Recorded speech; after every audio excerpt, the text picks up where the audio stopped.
I'm Jim Benson, and you're listening to TV Time Machine. Like us on Facebook, follow us on Twitter, and visit our show archives at tvtimemachine.com. Today on the TV Time Machine, we welcome Tracy Borman of Private Lives of the Monarchs. Ms. Borman is the chief curator of the historic royal palaces and best-selling author of Henry VIII and the Men Who Made Him and the Private Lives of the Tudors. Over the next segment, Tracy Borman will talk about and reveal The Private Lives of the Monarchs, which airs Mondays at 8 p.m. on Smithsonian Channel. Again, for those of you intrepid enough to air your dirty laundry, feel free to break out the air freshener as we leave our golden throne in the past in order to blow the lid off these royal secrets in the present. Tracy, thank you for coming on board the TV Time Machine. I'm very happy to be with you. Now, Tracy, tell us what Private Lives of the Monarchs will be exploring and revealing. Well, what the series does is to take viewers behind closed doors. We think we know these great monarchs from history, the likes of Henry VIII, Queen Victoria, but in fact what we know is their public image. We know the bits that they want us to know, but actually what we do now is to lift the lid on their secrets. What were they actually like? What made them tick as people? What were their habits, their hygiene, their health, their sex lives? We look in detail into the private lives of some of the world's most famous monarchs. Well, you mentioned Queen Victoria. Of course, she's known for the Victorian era. Now, what was Queen Victoria really like? Queen Victoria, obviously, is seen as very prudish, very serious, and very proper. In private, what a different woman we have. She had a habit and a likeness for chewing gum. Now, you might think that's not too bad, but what she was chewing was rather different to modern-day chewing gum. In fact, it was cocaine. And she had a cocaine habit, and in those days, Victoria and the other members of high society who were addicted would take their cocaine in the form of chewing gum. So That's what she liked to do in private. When she wasn't chewing cocaine, she was ordering curries. She made curry popular in England. She had an Indian servant, Abdul Karim, who gave her a bit of a taste for this exotic, spicy food. And I just love the thought of Victoria kind of kicking back once she'd got back from a busy day at court, and she's sitting there chewing cocaine, troughing curry, and just having a great time. So how common was drug use among the monarchs? Well, quite common, certainly in the Victorian age, and it's the age of sort of laudanum and opium, all sorts of different recreational drugs. It really was the height of it in the Victorian period. Less so when you look at the likes of Henry VIII. They had different vices, of course. Henry loved to drink, he loved to eat. Henry consumed an average of 5,000 calories a day. Wow. So that's twice the recommended daily average for a male in modern times. Little wonder his waistline starts to expand, and it expands to a staggering 54 inches by the time he's in his 40s. So he was so heavy that we know that in private they had to fashion a form of stair lift to kind of lift him between the different floors of his palaces. He had to be winched onto his horse. But, of course, the public saw none of this. They just saw that kind of invincible image. It was only in private that all of this was going on behind the scenes. So tell us about King Louis XIV. Now, would it be safe to say that he was not the king of hygiene? I think that would probably be something of an understatement. King Louis XIV had, wait for it, in the entire course of his life, 3 whole baths. That's the whole total of his hygiene, was just having a bath 3 times in his long life. He reigned for 72 years. He's one of the longest reigning monarchs in the world. But he was typical of the time. People didn't tend to bathe so often. They thought it was bad for you because if you plunge your body into hot water, it opens up the pores of your skin, and they thought infection would get in if that happened. So instead, they just invested thousands of pounds in perfume, just try and cover up the smell. Of course, it doesn't work that well.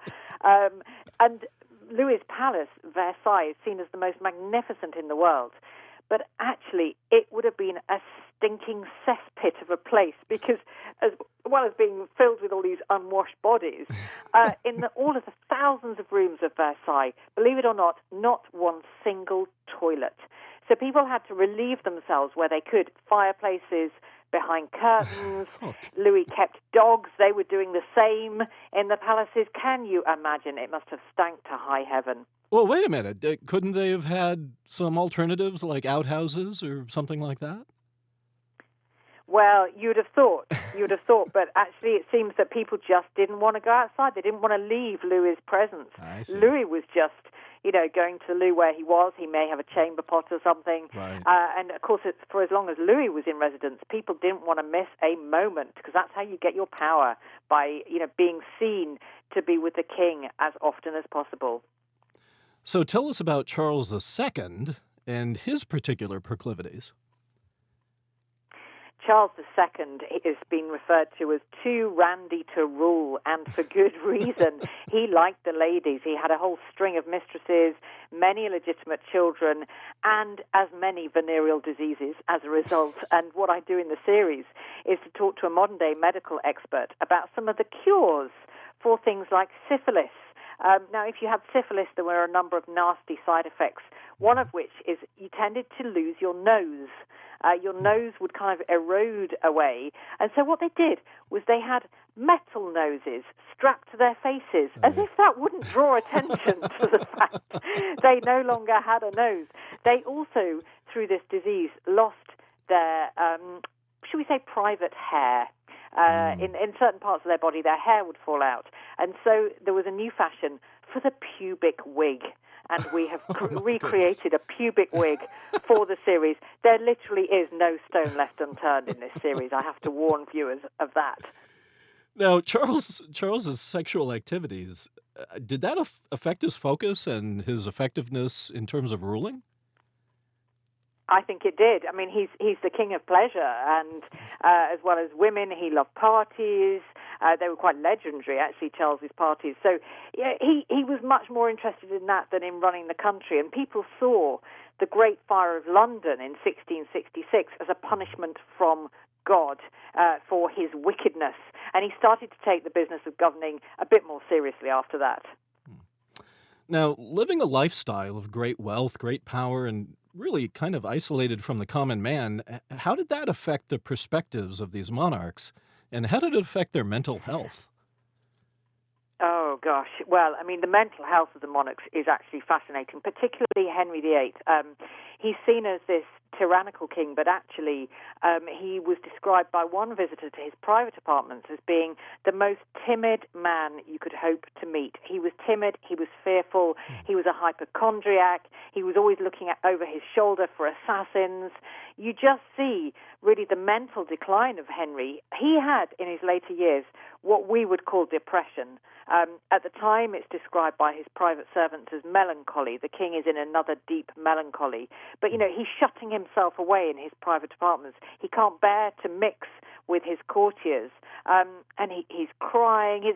It's a really desperate picture. And it's not a side to Henry that we usually see. It's definitely not a side that he would have wanted people to see, because as king, you had to appear utterly invincible.